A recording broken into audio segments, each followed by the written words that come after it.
Welcome, Middlers, to the Medium in the Middle podcast. My name is Stephanie, and I take you on a journey of self-discovery and spiritual exploration. I am a Reiki master teacher, a spiritual and business mentor, and of course, a psychic medium. And I am here to share my story and help you tap into your extraordinary abilities. Join me every Wednesday as we dive into the realms of intuition, energy healing, and all things mystical.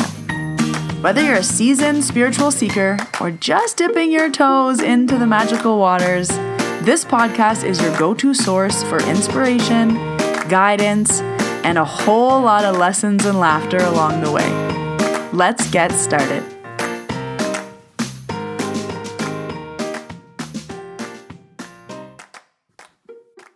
Hello, Middlers. Welcome to episode 254. My name is Stephanie. I am the medium in the middle. And we are done with our series because there was 2 back-to-backs. And we are back to regular scheduled podcasting, 1 story, 1 episode. I have a lot of good episodes lined up to share with you. And I went on Instagram and asked you, what episode did you want first? And the people voted for today's Akashic Record episode. Just as a reminder, I only have 1 Instagram at Medium in the Middle. I will never DM you. I'll never ask you for money. I'll never say you were chosen. I'll never say anything in the DMs. Unless you DM me first, I will not DM you. So just beware of scammers. I will leave the links down below if you want to follow me on social media. I'm on Instagram, Facebook, TikTok. I'm everywhere. But this week, we're talking about Akashic Records, and I know I've done episodes like this in the past, but I wanted to revisit this since I am doing Akashic Record readings again, and I specifically have 2 mentees that are developing in the Akashic Records, and we have been having really, really good conversations about the Akashic Records. And every time we have a mentorship call, I keep thinking, I need to bring this to the podcast. I need to have this conversation on the podcast. This would be such a good episode for the podcast. So here it is on the podcast. So before we jump into how to have the best Akashic Record reading possible, let's talk about what an Akashic Record reading is.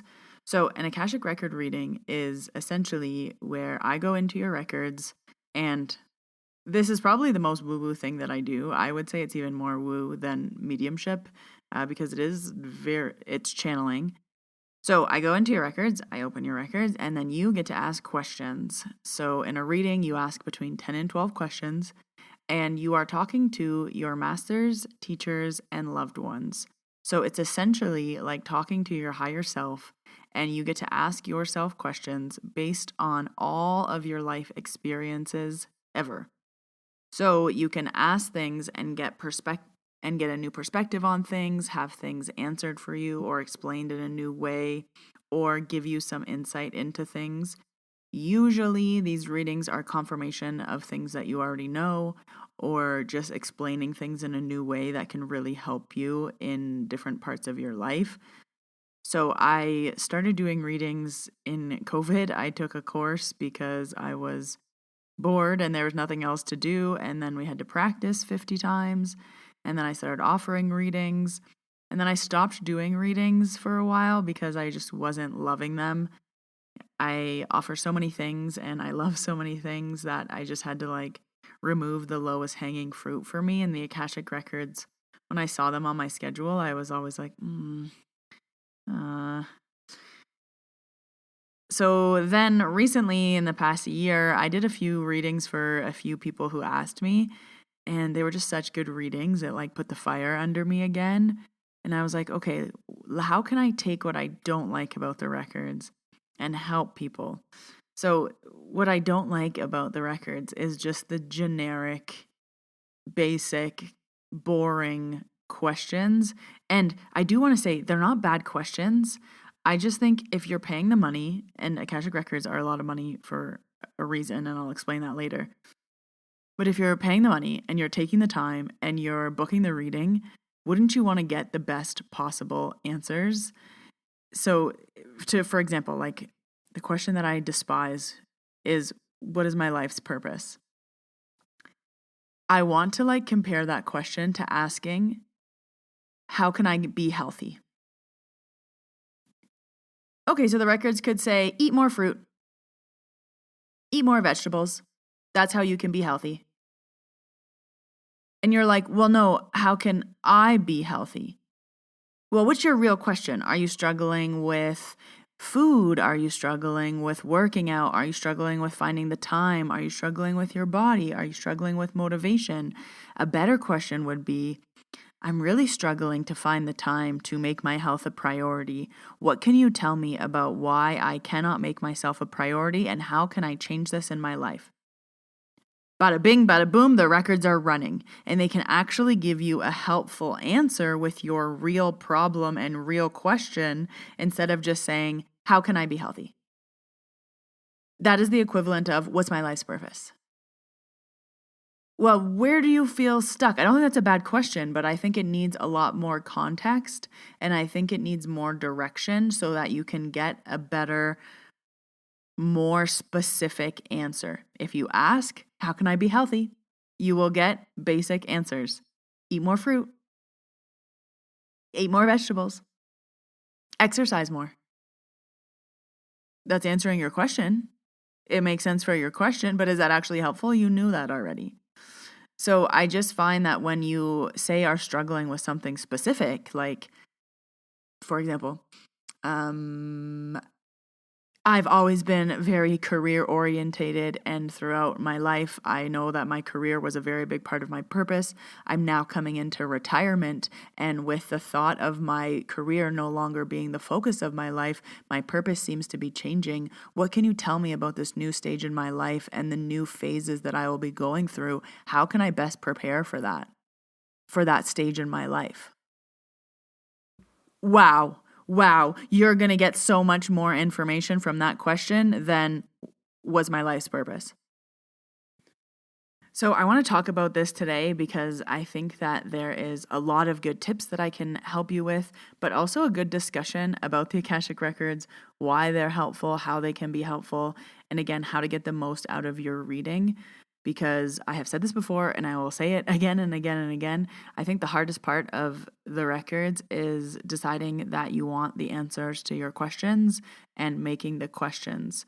So you are choosing that you want to know, how can I fix this problem? What can I know more about? How can I, whatever your questions are, you're choosing that you want to know the answer. Because ignorance is bliss. And sometimes it's nice to not know.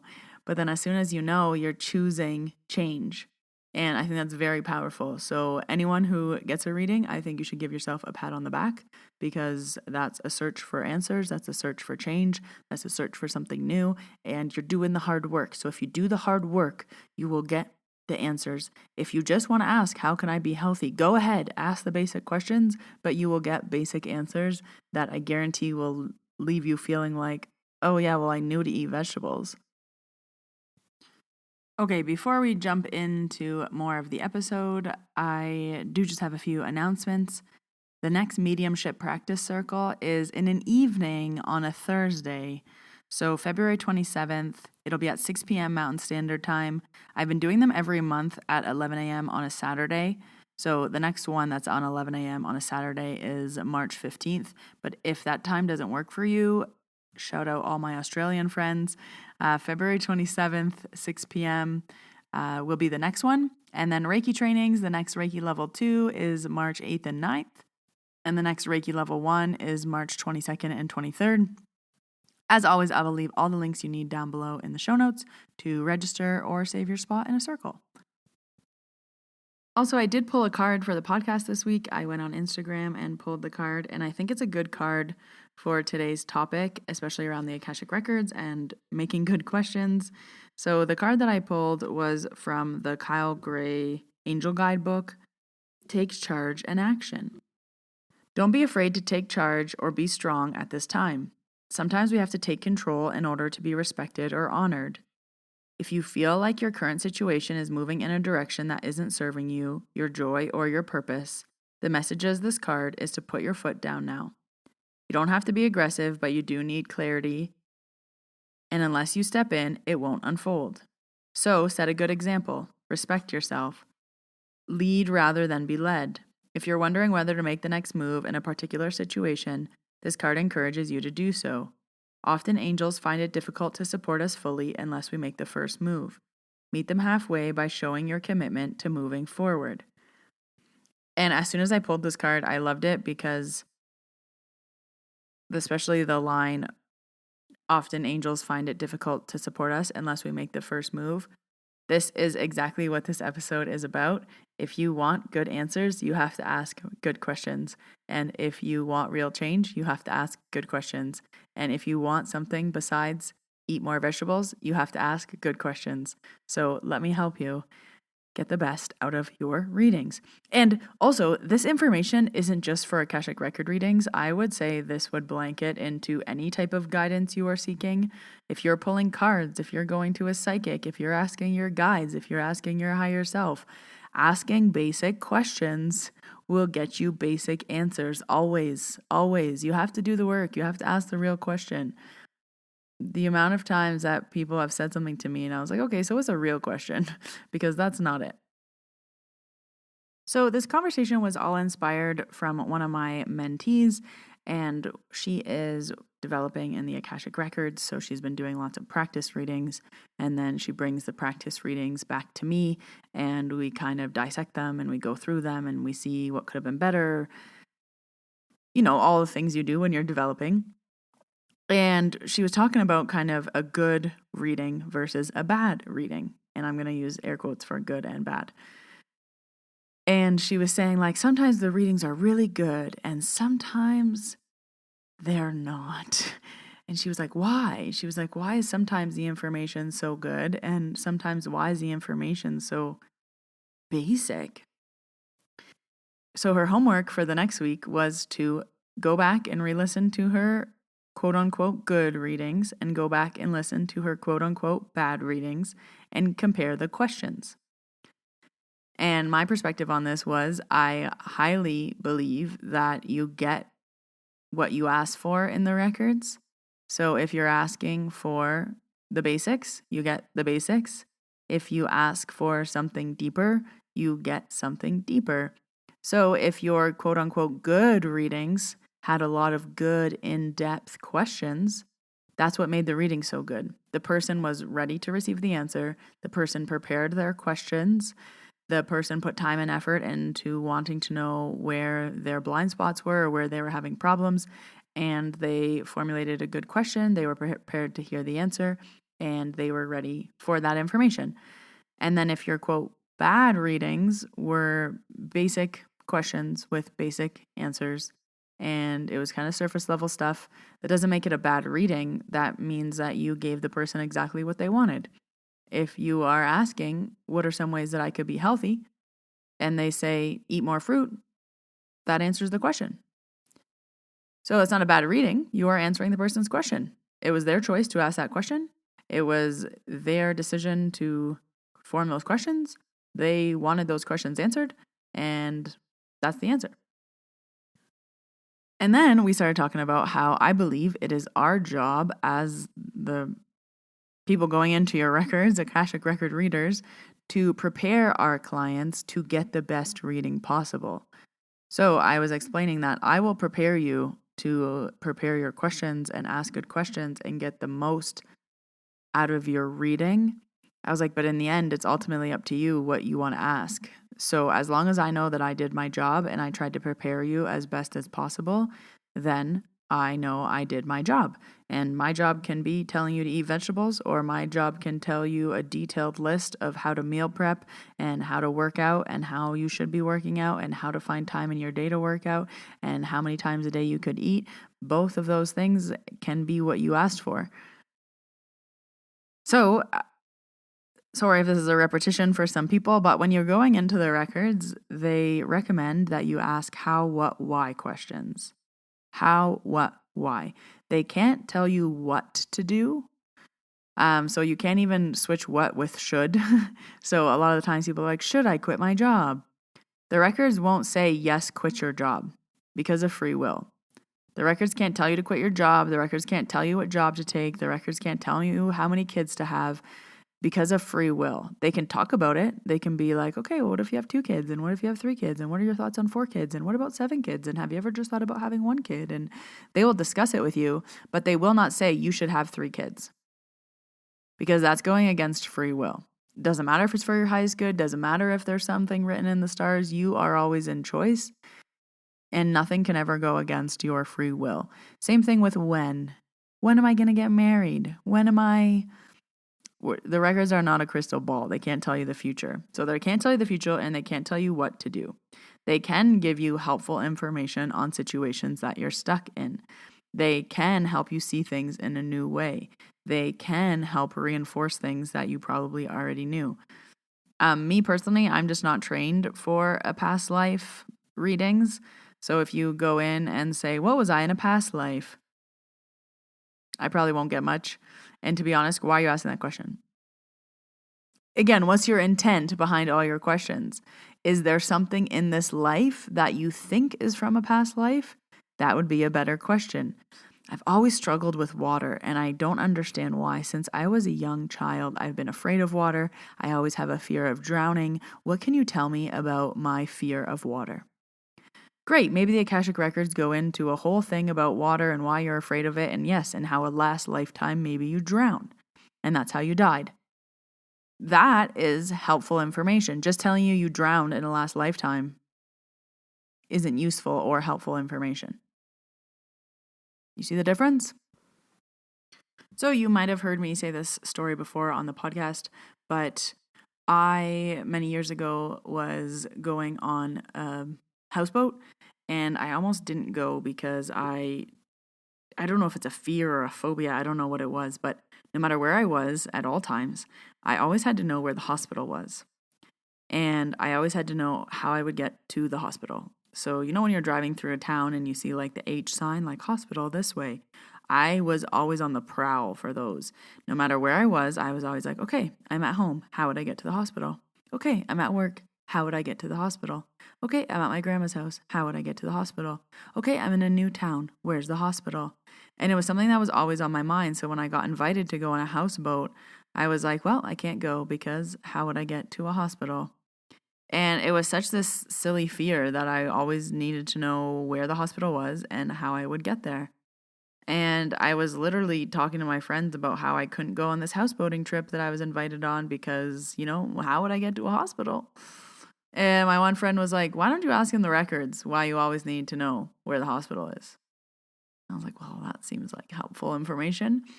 So I did. I went into my records and I asked about why I always need to know where the hospital is. And they explained it as in a past life, I have passed away from not getting to help fast enough. So it didn't seem like the institution of a hospital was around at this time, but there was something happened and I couldn't get to help fast enough, and I did end up perishing to my death. And they kind of said that's not going to happen again, but you do have this oh my God, I always need to know where help is. And I was like, oh, that makes a lot of sense. And quite literally, ever since that day, I have never worried about the hospital again because now I know why. And just for the cherry on top, for the universe to teach me a lesson, there was an emergency on the houseboat where someone did need to go to the hospital. It wasn't me. And I didn't freak out about it like nothing. And I didn't even realize it was a lesson until, again, weeks later, I was talking about it with a friend. And they were like, wait, you had a fear about knowing where the hospitals were, and then you were on the houseboat and someone needed a hospital and went to the hospital and you didn't freak out? And I was like, no. So let's jump back to some common questions that I see in the records and some helpful information about how you can get the most information from your records. So a common thing that people ask about are their parents or their kids. And if you are having problems with these relationships, I always recommend that you explain the relationship. So I have found that my son tests my patience way more than my daughter. Ever since he was born, it's been something that has and I really struggle with How can I differ my parenting skills between my son and my daughter to work on this patience with my son? Because it doesn't seem to affect me and my daughter's relationship, but my son is always pushing my buttons. What do I need to know about this? How can I be the best mom? How can I see things differently? Is there anything that I need to know about this situation? That is a great question. So I always recommend that you explain the situation. And people are like, well, shouldn't the Akashic records know my situation? And yes, they do know your situation. However, they don't know your perspective of the situation. So there's always three views, right? So let's use the mom and son example. There's your view as the mom. There's the son's view from his eyes as the son. And then there's the Akashic records view, seeing both the son and the mom's experience. We need you to describe it from your lens, from your perspective, from what you see and understand of the situation, so that the records can give helpful information. So the more you can explain what you see and your perspective, again, the more detailed information you will get back. So really good questions are like, what can I know about? How can I see this differently? Anything to get you more information from a situation that you're already going through. But I just find that any of the fluffy language is very human language that we've put on things. So, like, what are my soul contracts? What's my purpose? What's your real question behind that? Because, say, your real question about soul contracts is why you have a really hard time with patience. So, a good question would be, why do I have a really hard time with patience, and why do I find like it is something I'm always struggling with? How can I be a better patient person? Because everything I've tried in the last 20 years has not made a difference for me. Great question. That is a great question, and you will get a very detailed, good answer about that instead of saying, what are my soul contracts? Because the answer to that question might just be, you have to work on patience. That's your soul contract. Patience, learning how to work with patience, learning how to be patient with your children, learning how to be patient with the most difficult relationships, learning how to be patient with yourself. That's, learning how to be patient. That's the answer. Okay, great. But what else? So the last thing that I want to say is when you do get an Akashic record reading and you're in the records, is please don't be afraid to speak back. It's like a conversation. So say you do ask a general question like, what's my soul contract? And they answer patience, because that is a one-word answer. And then you're like, okay, well, I have a follow-up question now. Ask a follow-up question. You have that time in the records. I know I'm very fast in the records, so I always tell people, ask more questions if you want until we're at time, like just go.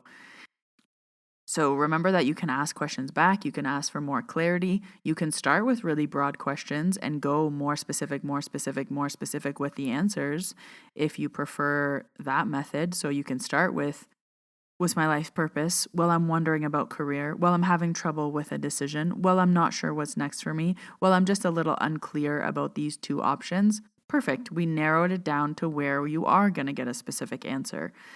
But because it is based on free will, it is a call and receive. You have to ask. They won't just start telling you things. Because of free will, you have to ask the question in order to get the answer. Another thing that I highly recommend is when you do get a reading, just have your questions and fire them away. I wouldn't even recommend writing notes. I don't know, I'm 50-50 on that one. But I highly recommend when you re-listen to it is when you're actually going to hear it. So I always tell people, this is a lot of information in 45 minutes. Take the next week to listen to one or two question and answers at a time and let it really digest and really hear what they say, because they say specific examples for a reason. They use specific language for a reason. They say specific things for very specific readings. Like every word they use is very, very intentional. So usually when you re-listen to it, you get like 10 times more information. And also you might find that it blankets to other parts of your life. Like the most common thing I hear is, well, that just answered 4 of my questions, because it's all about the same thing. So I always say in that case, even if your question has been answered, ask it, because again, your question might be worded in a way where more information could come. Or they could be like, okay, since you're asking this question, it means you're interested in this. So let's talk more specifically about this. So again, there's other ways that you can get more information out of them. So I'm just saying all of this so that hopefully if you do book an Akashic Record reading with me or anybody else, I just want you to always get the most bang for your buck. I want you to get your money's worth. And if you're going into the records and you're preparing 12 questions, if you spend the time making 12 good questions, I promise you these readings can be life-changing and amazing. I get emails all the time about how they're life-changing and amazing, but my response is always, it's because you did the hard work. It's because you had good questions. It's because of you that you got a good reading. So I always like to be like, good job on your questions. Like, good job preparing for this. Good job for asking the hard questions. Good job for wanting the answers to that, because it's hard. It's hard to be like, okay, like, how do I fix this? How do I get better at this? How do I improve this? Okay, I've noticed this in my life. How can I fix it, improve it, change it? I'm ready for the answer to that. But I also want to say that the deep stuff isn't for everyone. You might just want to ask what your purpose is and get a basic answer. You might just want to ask basic questions and get basic answers because that might be what you need, and that is also totally fine. Me as the reader, of course, I want to give you the best reading possible, but I also want to give you exactly what you asked for and exactly what you need. And who am I to tell you what you need? You know what you need. So if you want, how do I be healthy? And you want answers of eat more vegetables, that is perfectly fine because that is what you want and that is what you asked and that is what you decided. I just wanted to give this perspective of if you want to squeeze every last piece of juice from the lemon, there are ways to like really make sure that you're getting your bang for your buck. So the last thing before we wrap up is I said I would explain why readings are, well, for me, my readings are my most expensive offering. My readings are 155 Canadian plus tax, and they are priced that way because number one, they're a lot of work. Number two, I can only do 2 a week. So I do 2 readings on Fridays only. I am open for readings. You can book a reading, but it's Friday only, and I only do 2 because I found after the third one I was just way too loopy afterwards. So those are the reasons why, but also I have to be sober for 24 hours from all recreational drugs and alcohol. So that means the night before, if my friends are going for dinner, I can't have wine. No recreational drugs and alcohol. So I'm on the clock for you for 24 hours, which is why it's priced that way. If I am being clear energy for you for 24 hours, it costs more money. And I've also done a lot of work in the Akashic Records. I've done a lot of readings. I've been doing this for, I think, 4.5 years. A long time, and I'm very good in the records. I would only offer something that I'm very good at, so I know that it's worth it, but that's why they are priced that way. So I hope this has helped you maybe prepare questions to ask yourself, to ask your higher self, to ask your guides, to ask your records, and just give you a perspective on if you ask for basic, you will get basic. If you do the work, you will get more specific information. And it is up to you, whatever you feel like you need. I am working for you. So I will deliver the basics or I will deliver in details. You are in charge always. So I hope you found this helpful. If you're having a reading, thinking about a reading, I do have all of the instructions as well on my website. And I also have other podcast episodes where I talk about Akashic Records, how to make good questions, all that fun stuff. So if you do need more help, my website is a great resource for you. So I hope you enjoyed this episode. Thank you for voting on Instagram. As always, all my links will be down below, themediuminthemiddle.com to book with me in person or here in beautiful Banff, Alberta. You want to register for a Reiki course in March or for the February Mediumship Practice Circle. All those links will be linked in the show notes. Everything is also on my website, themediuminthemiddle.com. But until next Wednesday, Middlers, when I see you in your ears, I hope you have a wonderful week. Bye, everybody.